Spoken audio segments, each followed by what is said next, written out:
And we must look at a real-time problem. There must be some internal organs that examine the content of the inaugural lecture, the relevance of the inaugural lecture, and the application of the lectures to societal problems. Witness the unfiltered, unapologetic, and unforgettable conversations on The Interview, showing this Monday on Delcy Echo TV. The Interview, the ultimate test of integrity. Hello, and welcome to another episode of The Interview. I remain your host, Oriba Ifiafia, and I am thrilled to be joined by my co-host, Carson Wiki. Thank you, Oriba, and a warm welcome to our viewers. Today we'll be looking at a very important topic, which is the recent move by the federal government to restrain university admission seekers below 18 years from actualizing their goals. Joining us to discuss this issue is Professor Victor Tedwin Jike, a distinguished professor of sociology at Delta State University, Abraka. Professor Jike is a household name when it comes to societal discourse and social conflict. We will go on a short break now and begin our discussion on this burning issue when we return. Please stay with us. Welcome to Social Spotlight, where we'll be diving into the sizzling world of social media like never before.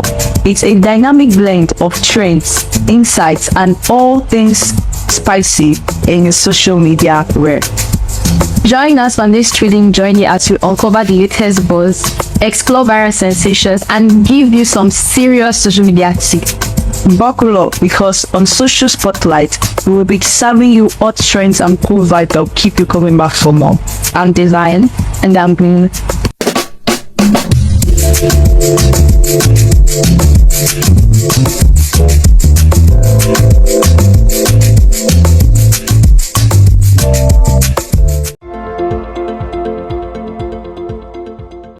Welcome back. If you're just joining us, then you're in luck, because we are about discussing the recent move by the federal government to restrain university admission seekers below your 18 years old from actualizing their goal. Welcome, Professor Jike. Thank you very much. All right. So let's begin with the recent policy somersault of the federal government regarding the age limit for university admission seekers. First, it said admission seekers must be 18 years and above. But now it is saying the age requirements may not be necessary anymore. How would you describe these front and back policies? It is a good sign of the seriousness of some of the functionaries of government to make such a very important policy as eligibility for admissions to Nigerian universities. It is good for us to have very consistent policies on eligibility, and it's important for us to know that there is a difference in terms of the intelligence quotient of those who are eligible to enter universities. While some students are average, there are others that are actually proficient, and they are actually prodigious in terms of their capacity to reason and to pass exams. So government should give preference to those who are precocious ahead of their age and their time, so that our development process can be enhanced. Okay, sir. In a recent interview, you said barring admission seekers under 18 years could cause some problems to them and society. What are these problems in specific terms? There are two problems. Essentially, one is psychological and the other is developmental. The psychological is an expectation that is cut off. If, for example, somebody is extremely good in an exam and you now deny that person of eligibility, he's going to have all kinds of anxiety problems. He will begin to doubt himself, and quite seriously, some can even become suicidal and kill themselves. So it is important for them to be given a level playing field with others, let them compete, and when they excel, they should be allowed to go into the university. For example, there's this prominent family in the UK, the Mafidon family. Many of them, they went to university before they were even teens. Someone went as early as 10 years. But as a matter of fact, there's one that went into Oxford University at 12 years. So we should allow those who are precocious, who are ahead of their time, to gain admission and excel and let others learn from them. That is the psychological part. There's also a developmental part. Those who know a lot, who have the bearers of scholarship.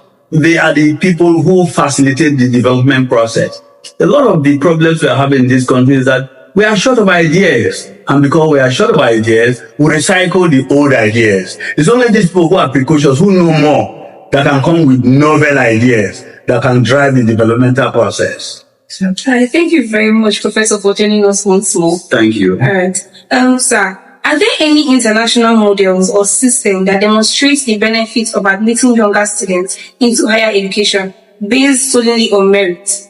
Oh yes, there are all kinds of models. When you look at universities, especially in the US, people don't have rigid criteria for entry into universities.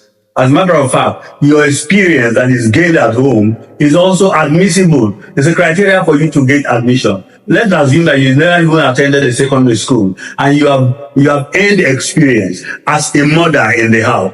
You earn some scores, and that allows you to go into university. And as a matter of fact, you are learning from them in terms of epistemology, but they're also learning from you in their experiential sense. So they tap from your experience, you tap from their scholarship. And that is how this kind of reciprocity drives development. Yes, sir. At the expense of overemphasizing the matter, what would you suggest as a more effective alternative to the 18 years age limit policy? It is very important for us to recognize that there are differences in terms of capacity to understand, capacity to learn. That is why we have exams, so that the exam is a kind of differentiating standard for us to differentiate the sharp from the substance. So it is important for us to know that even though we have those who excel, we have those who are average, we also have mediocres. Those can do very well. So you concentrate more on those who are laggards so that they can now catch up with those who are the front. So it's very important. We should take every case on its own merit, and we should not just use one standard to rub off on everybody. Okay. But there are differences in terms of intelligence and capacities. Okay, Prof. Recently, to the National Universities Commission, that's the NUC, they also disclosed that it will move to regulate the conduct of academic ceremonies such as matriculation, convocation, and inaugural lectures. How do you see this move vis-a-vis its impact on university autonomy and the power of council and senate of individual universities? Yeah, I think there are two angles to that particular issue. Interference by NUC is an encroachment on the autonomy of the universities, which has been resolved long time ago between ASU and the federal government. The other aspect which I think should be highlighted is the fact that there must be some internal organs that examine the content of inaugural lecture, the relevance of the inaugural lectures, and the application of the lectures to societal problems. We at this point in the stage of our development, we cannot just continue to look at problems that are in the abstract. Let's look at problems, for example, how do we solve this fuel subsidy removal? Can we have alternative? Can we rely on a compressed natural gas? Can we actually, like they do in Malaysia, they converted palm oil, the ordinary palm oil that Malaysians came to collect from Nigeria in 1963. They now use palm oil to power their aircraft. Can we look at some of these models? There are a lot of other resources, alternatives that we can actually get within our local environment. Let's look at all of those. And that is the essence of scholarship. And that is the essence of contemporary research and relevant research. Okay, Prof. Let's look at our educational system generally. Yeah. As someone who has traversed various contexts acquiring academic degrees, what are the missing ingredients in our system? The missing ingredients, especially, are in the areas of practice. Practice, we lay so much premium on regurgitating, what the white man calls rote learning. We cram and write exams and come out with first class and come out with 2-1. Yet we cannot change oil in our car. I remember this experience. There are two experiences I had in the US when I was doing my master's degree. One was each time the lecturer gives us a term paper to go and write and bring back. The white boys and the girls, they will go out back to their hostels. They have typewriters, they have computers. But me, coming all the way from Africa, I didn't know how to type. There was no typewriter. So after about 3-4 months, I was running late in the submission of my term papers. So I said, if I go on like this, I might run into difficulties. So what did I do? I went to the market and I bought a typewriter, and I learned how to type by myself.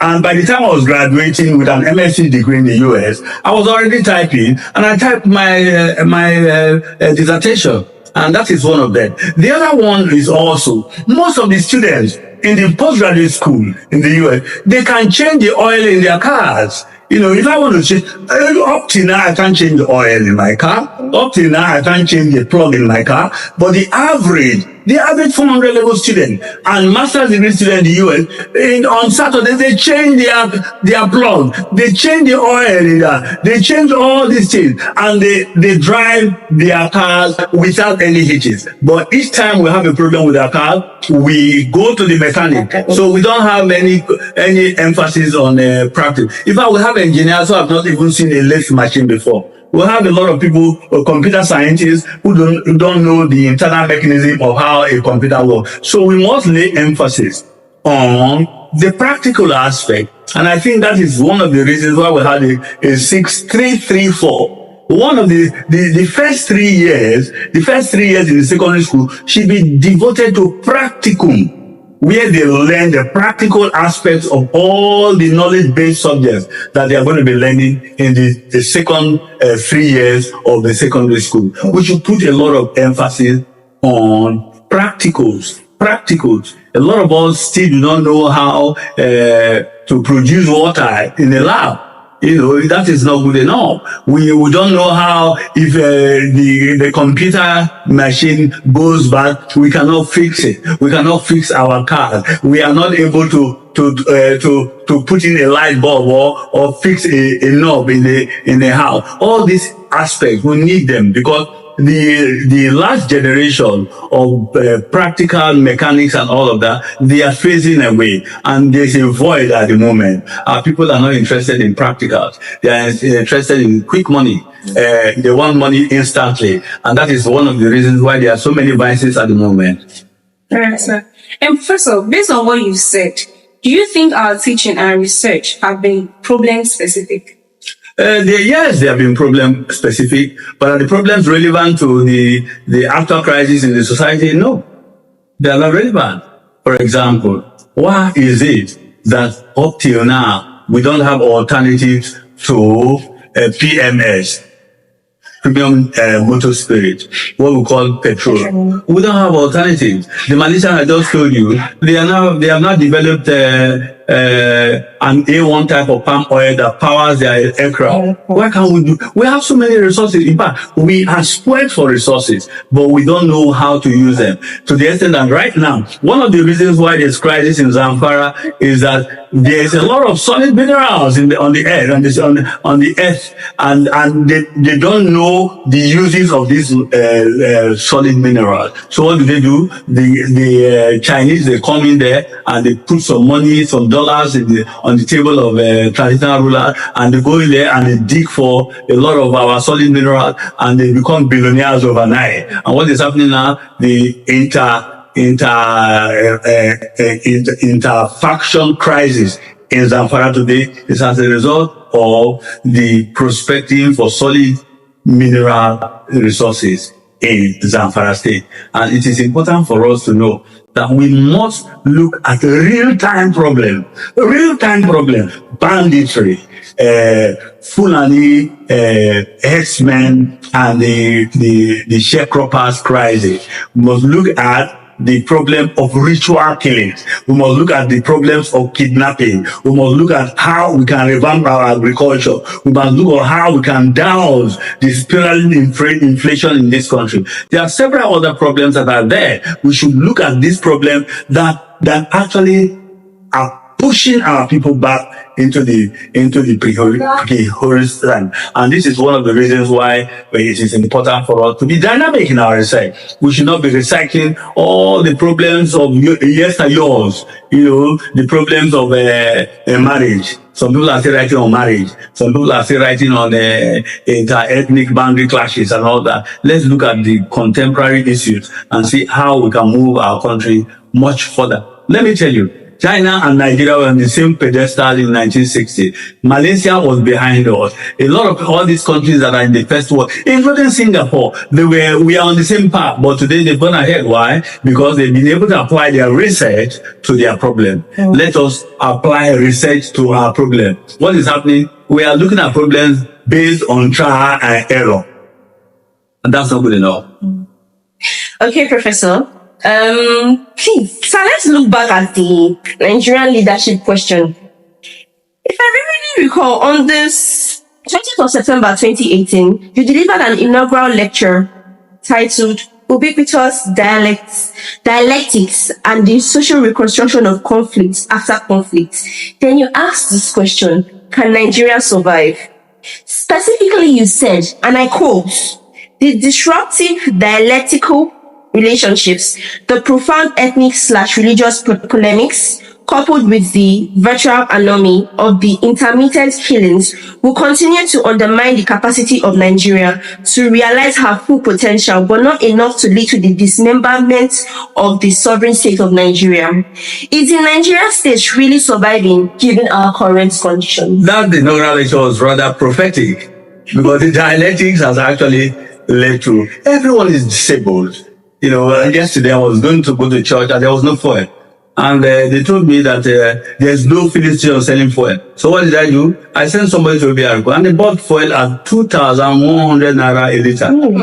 If somebody told you about 1 year ago that you'd be buying fuel at 500, you say, are you crazy? But now we are buying fuel at 2,000 naira, 1,003, 1,002, and so on and so forth. And why is this happening? It's because it's a combination of factors. And I talked about the dialectics and the myriad of crises to the extent that people cannot go to farm. I have a large farm very, very near the Campus 3 section here. But each time we go in there and we come back in the night, the chiefs, we go there in the night and harvest our plantain and harvest our stuff. And you cannot go to the bush at 10 p.m. because you want to secure your palm. So we have a lot of crisis of insecurity. A lot of people are not going to farms anymore, to the extent that a lot of people now cannot buy a tuber of yam. Tomato is spiraling. Everything is very high, to the extent that people cannot even go and rear their chickens or their goats because they cannot feed them. So what is happening? There are ethnic crisis, which I mentioned in my inaugural lecture in 2018. Yes, there's also boundary crisis. There's also class crisis, the elites and the downtrodden. And I mentioned the dialectics. The dialectics is between the bourgeoisie, the owners of business, and the proletariat, the workers. And it's happening already. And what is happening, and I said it there, it will bog down the process of development. Yes, we are developing, but we are standing in one place. Okay, sir. At the home front, the Okuma community crisis still a raging one, with the recent arrest of some suspects, including a professor in Delson. In your opinion, how would you assess the way the issue is being handled by the government? The Okuma crisis has a lot of problems, a lot of issues that were not easily addressed. Number one, I felt that the issue have been handled in the first place by the police, not the army. The army is meant for territorial integrity, protection of territorial integrity. And as far as Okuma was concerned, the problem was not that of territorial integrity. That was a problem of ego between the army and the community leaders. And at the end of the day, I felt that there should have been a mechanism for resolving that kind of problem without going there to shut down the village and burning the place as if it's an occupied territory and all of that. It was not properly handled. And I think that what they ought to do is to have a kind of discussion between stakeholders from the community, from the Nigerian army, from the Council of Chiefs, and from people from the presidency, and address the issue and apportion the blame. As it is, the culprit, so to say, is also the prosecutor. The one who said they suffer the most, they are the one prosecuting, and they're also selectively arresting people like that. It doesn't work that way. We are all Nigerians, be all professors or army generals or policemen or farmers in the community. We are all Nigerians. When there's a problem that's trying to disrupt our communal living, we'll come together and resolve it. And it has not been done in this case. And I think that we should revisit how our forefathers addressed issues of this nature in the past, and let us address it. Let me also say, as a modern state, we cannot foist a framework for conflict resolution that is foreign on Nigerian community setting. We must adopt our own framework of resolving conflict from day one, communitarian ethos of communal conflict resolution. That has not been done in this case. What we saw is flexing of muzzle, shooting of people, and occupation of territory, and burning of houses and all that. And that is really very anachronistic in this age. Government should be a little more tempered in terms of how to handle issues like this. Recently, about 18 military officers were killed in Sokoto. They did not burn any houses, they did not burn any villages, but they killed how many people here. And their burning places is not the proper thing to do. We should be a little more resolved in a way that we know that this is our own people. Let's resolve them. If they are culprits that are identified, they should be arrested to face the law, not just bombing everybody and shooting everybody and burning houses and all that. This is not proper and it's not acceptable in the modern age. All right, Professor. What is your advice, or what advice will you give concerning the party? What advice will you give the party on the Okuma issue, especially as the community seeks resettlement? What we need to do is for us to come together as a community. We must integrate. We are also Christians, so we have the spirit of forgiveness. We must come together. We must pray together. We must watch each other's back. We must also give to those who are lacking. For example, a lot of people, they have lost their houses. We must contribute to them. We must help them. Those who are very much advantaged in terms of financial capacity, they should help to see what they can do to make contribution. There should be donations across the length and breadth of Uruboland. Let us rebuild. Let's get better structures than before. Let us empower them. Not just palliative alone. Teach them how to fish, and they'll go into the seas and they will fish. Give them good homes. Give them water. They cannot be living in an area that is replete with a lot of oil and gas, and there's darkness. Give them water. Give them light. Give them good schools, especially send their children to school. Give them good roads and give them opportunity to access the good life. And this is what my advice is. Thank you. All right, sir. Professor, let's look at the persistent social conflict between the Nigerian government and the Nigerian Labour Congress, NLC.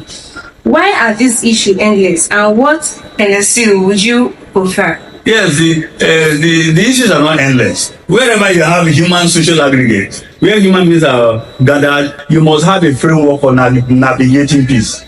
In the family of five, there will be conflict. You want to eat eba. Some of us who are older want to eat eba. The younger ones want to eat indomie. The other want to eat fried rice. Some want to eat fried egg and all of that. Some of us want to eat a starch. And so what do you do in the house? The little children want to eat indomie. It's okay. You want to eat indomie? Give them their indomie. Give him my eba. Give him my starch. Give him my this. Give him his own fried rice. That's what you do. There's going to be so far as we have human beings with different interests, there will always be conflict. Yeah. There's not going to be a time, even in the US there's conflict, in the UK there's conflict, everywhere there's conflict. Look at the conflict between Ukraine and Russia. Conflict is the reality of life. Look at the Hamas and the Israeli fighter. There will always be conflict. Do we have a framework for resolving conflict? We don't have.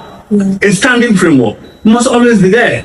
We cannot rely on the United Nations or America. Let me tell you, America or UK or any other country for that matter will not come to Nigeria to resolve your issues for you. Have a standing framework. And what were we doing in the past? We get elders.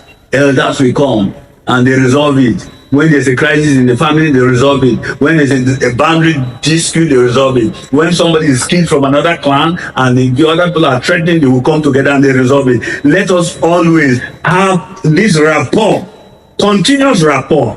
Conflict will not end.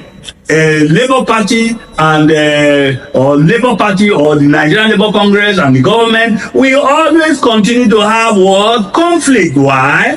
Because the society is dynamic. The cost of living today is higher now than 2 years ago. So what is Labour Congress saying? Say, increase our salary now. So we can look at the university. How many people are still coming to work? Because it's so difficult to come to work. Some people are living in Warri. You cannot spend 20,000 coming from Warri to Abraka just for 1 day, and you are expected to come for 5 days. How are you going to do that? You cannot do that. So what do? We resolve. Do we shorten the working hours? Yes, that's a possibility. Do we increase your salary? These are the things. Like, it's not always that there's a difference of opinion that you call it a crisis. There's a disagreement. And when there's a disagreement, what do? You resolve. Let federal government continue to engage Labour Congress so that they resolve on a continuous basis. Let me also tell you, even if they award 70,000 naira as a minimum wage, next year, they might need to meet again. If inflation is overriding that, you say, well, this is 70,000, it's been overtaken by inflation. Can we meet again? They will meet again. They will meet again. ASU met with federal government in 2009, and they said every 3 years we are going to be meeting again. But they have not met again. And now ASU is drawn out for another long strike. So we must engage all the time. If you are married and your wife is living in the same house with you and you are not talking with your wife, there will be disagreement. So you engage her and you talk about it. Let federal government talk with all the contending stakeholders so that they can have a common ground, what they call consensus of reasoning, so that we can go forward. Yes, okay, Prof. We are aware you once aspired to be the senator representing the Delta Central. If you're a senator today, which policy will you advocate generally to improve the laws of this country? Senators actually make laws. They advocate for yes. I actually contested for Senate in 1992. I contested for Senate of the Federal Republic with Fred Brume, with Scotty Moapo, with Randa Daye, and so I was under SDP. And the same year that Tinubu went to become governor of Lagos State. So I've actually contested to be a senator before in the past. So I'm well known in this area as a former contestant for the Senate seat. Okay. So what I'm very much interested in is people's welfare. At least, as Karl Marx said, give them shelter, food, and clothes. These are the things. We're not looking for any other thing, especially food. Especially food. Yam, we can't buy it anymore. Tomatoes, we cannot. The Yoruba man likes pepper soup and fish. Fish is out of reach. So these are the basic things. So especially food. Abundance of food. Let me tell you, most of the crisis will be solved if there was enough food. And people are able to move around, go to their place of work and come back, or go to the farm unbothered by anybody. So these are some of the basic security, food, shelter. These are the small things we're asking for. We're not asking for aeroplanes. Okay, sir. Concerning that thing you just said about food, I just remember the saying, a hungry man is an angry man. Yes. Okay, sir. What is your opinion on the state of roads? The roads. Okay. The roads are not too good. And again, with the level of our people not asking their representatives to give an account of their stewardship. You know, we are working in Delta State. We have only 2 roads. Only 2 roads. One road from Warri through Abraka to Abo. Yes. The other one from Saple through Abraka to Abo. The other one from Warri through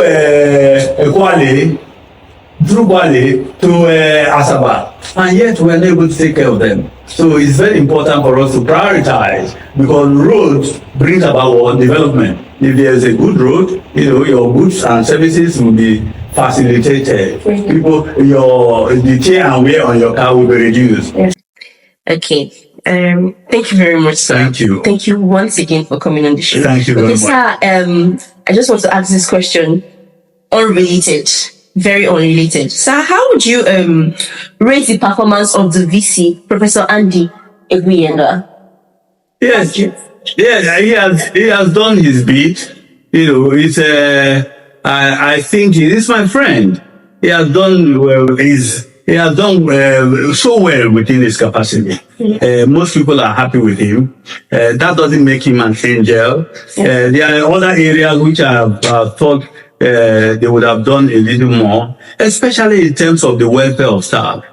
I feel, for example, like when the palliatives came, the university should have come out with some little palliatives for the lower cadre of our staff. Yes. Palliative, maybe one plastic of rice for all the lower staff.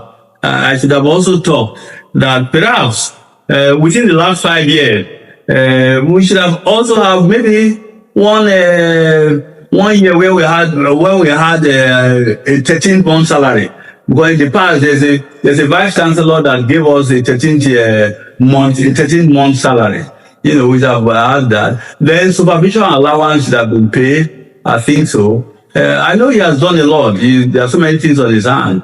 But there are few areas in the area of welfare that I feel he should have intervened, especially staff welfare, supervision allowances, palliative to staff, and other things that are very necessary for a human being to be comforted and satisfied.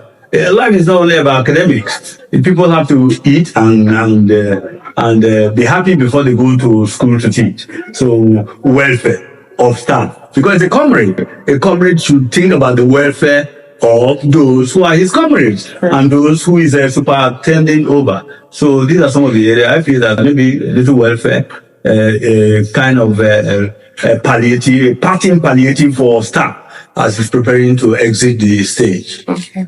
All right, sir. Finally, Professor. Yes. What qualities should the next VC possess? I'm not a prophet.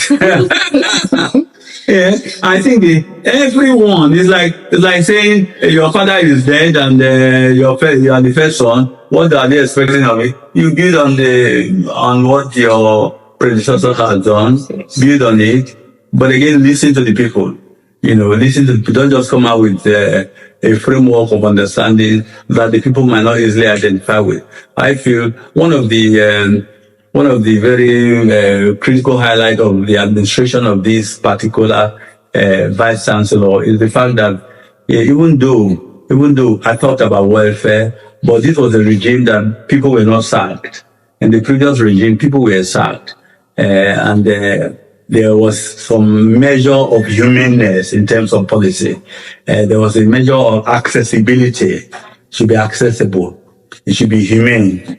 It should listen to every segment of the community, the academic community. It should a major problem that is likely to arise, which is also part of the society now, is that there's so much drug use and drug abuse amongst youth, and this is a problem. A lot of the young students are taking drugs and all of that. More counseling, more advice, more monitoring, and stringent. I also want the disciplinary committee. There must be serious discipline. The disciplinary committee must be reactivated, and all those who are erring should be brought to book. That is the only way. If you are a parent and you don't want your children to cry, then you are spoiling all of them. You say the Bible says spare the child.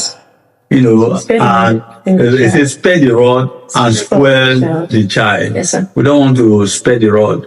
I want that the next VC should be very humane, should think about the welfare of staff, should not spare the rod, so that the children will not be spoiled. She also have some counseling units in terms of ensuring there's not a massive abuse of drugs in this community.